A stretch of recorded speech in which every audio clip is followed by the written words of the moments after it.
एकदम लाउड जितना बोल सकते हो बोलो और फैक्ट्स याद करो। एवरीवन, कैसे हैं आप सब? बीपीएससी 69th प्रीलिम्स एग्जाम अब सिर के ऊपर ही आ गया है। एडमिट कार्ड जब हाथ में आ गया, अब एग्जाम, एडमिट कार्ड आ गया मतलब आप एग्जाम दे रहे हैं, सीधी बात है। और एडमिट कार्ड आने के बाद साइकोलॉजिकली हम ना पूरे एग्जाम हॉल के मोड में आ जाते हैं, और जो नहीं आए हैं उनको आ जाना चाहिए। अभी भी कुछ ऐसे स्टूडेंट्स हैं जिनसे सिली मिस्टेक हो जा रही है। एग्जाम हॉल में आप लोगों की शिकायत होती है कि गलतियां हो जाती है। स्कोर बनाना मतलब स्कोर हम 5-6 और बढ़ा सकते थे, नहीं बढ़ रहा है। 5-6 से ज्यादा स्कोर बढ़ जाए तो अभी समय है, बढ़ सकता है। ठीक है, आपका कॉन्फिडेंस भी बढ़ सकता है, आप एकदम कॉन्फिडेंस से लबालब होके चले जाओगे। अभी इतना टाइम है। 3 रूल फॉलो कीजिए। एग्जामिनेशन हॉल में आज जिस स्थिति में है उससे कम से कम 10 ज्यादा होंगे, और सिली मिस्टेक आपका होगा ही नहीं, कम नहीं होगा, सिली मिस्टेक आपका होगा ही नहीं। 3 फॉलो कीजिए। मान पहला, 1 घंटा, मतलब आपको इसमें 3 घंटे देने हैं। और ऐसा नहीं है कि मैं ये बोला हूं कि 3 घंटे बियॉन्ड आपके सिलेबस है, कुछ योगा करना, एक्सरसाइज करना टाइप की कोई चीज नहीं, वो पढ़ाई ही करनी है, पढ़ना ही है आपको 3 चीजें करनी है। पहला क्या है? पहला, आपको 1 घंटा लाउड फैक्ट्स याद करना। जितना चिल्ला के हम बोल रहे हैं ना, उतना ही चिल्ला के आपको पढ़ना है, एकदम जितना पढ़ सकते हो। तेज लाउड में, एकदम आवाज तेज करके, एकदम लाउड आवाज में आप फैक्ट्स को पढ़िए 1 घंटा पूरे। आपको अब यहां पे ये दिमाग में नहीं रखना है कि इस 1 घंटा में सारा इंटायर सिलेबस हो जाएगा क्या, नहीं, हमें इंटायर नहीं करना। आप 1 घंटा डेली करो, बस जितना होता है 40, 50, 60 जितने फैक्ट्स होते हैं, जितना होता है करके रोक दीजिए बस। ये आवाज जो है ना और फैक्ट्स को भी जगा के रख देगा, इसलिए चिंता मत कीजिए। जब तेज आवाज में आप बोल के फैक्ट्स को पढ़ोगे ना, तो वो फैक्ट्स और फैक्ट्स पे धक्का मारेगा। तो ये दिमाग में बिल्कुल नहीं रखना है कि 1 घंटे में पूरा सिलेबस कंप्लीट हो जाएगा, नहीं करना। 1 घंटा लाउड आपको इंपॉर्टेंट लगे नहीं लगे, इवन ज्यादा बेहतर पता है क्या है? ज्यादा बेहतर वो है जो बेहतर है, जो फैक्ट्स आपको याद नहीं हो रहा और आपको लगता है कि एग्जामिनेशन के लिए इंपॉर्टेंट है। फैक्ट्स याद नहीं हो रहा और लग रहा है एग्जामिनेशन के लिए इंपॉर्टेंट है, उसको पढ़ लीजिए लाउड में। झंझट ही खत्म, याद भी नहीं हो रहा है, याद भी हो जाएगा और फैक्ट्स को वो जगह भी देगा एक बार कि उठ जाओ भैया, एग्जामिनेशन नजदीक आ गया है। दूसरा, 1 घंटा उन क्वेश्चंस पे आपको काम करना है जो क्वेश्चन गलत हो रहे हैं। समझिए, उन क्वेश्चंस पे काम करना है जो सवाल आपके गलत हो रहे हैं। गलत सवालों पे काम करना है।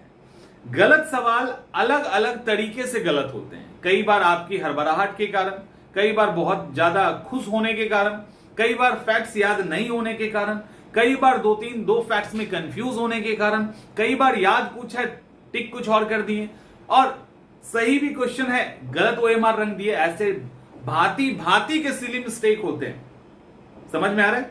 ऐसे कई ऐसे तरीके जिसके कारण आपका क्वेश्चन छूट जाता है, आंसर छूट जाता है। और इसमें कुछ क्वेश्चंस जो है ना, जैसे जो आप बिल्कुल ही नहीं जानते तो उसका तो कोई सॉल्यूशन नहीं है, लेकिन कुछ क्वेश्चंस ऐसे हैं जिसको कम जानकर भी आप बना लेंगे यदि आपको क्वेश्चन बनाने आता है तो आपको क्या करना है?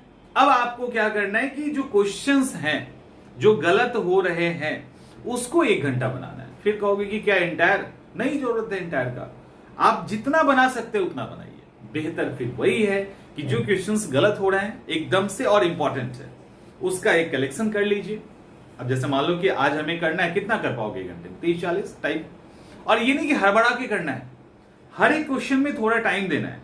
हर एक क्वेश्चन में 1 से 2 मिनट लगेगा आपको, 2 मिनट देना। 30 क्वेश्चन रख लीजिए डेली का, और हर क्वेश्चन अलग होगा, हर क्वेश्चन के गलत करने का तरीका अलग होगा।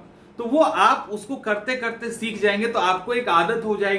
और जो गलती हो रही है अलग अलग तरीके से, उस पर भी आप कमांड कर लेंगे। गारंटी आप कमांड कर लेंगे और आपका स्कोर बढ़ना ही बढ़ना है, कोई नहीं रोक सकता। अब तीसरा जो खास करके सिली मिस्टेक को बचाएगा, समझ में आ रहा है? अभी तक तो चलो ठीक है, आप पहले तरीके से फैक्ट्स को रिवाइज कर रहे हैं, फैक्ट्स आपका बिल्कुल तैयार होकर जग जाएगा कि नहीं, अब एग्जाम नजदीक आ रहा है, अब चलना है। युद्ध भूमि में बिगुल बच चुका है।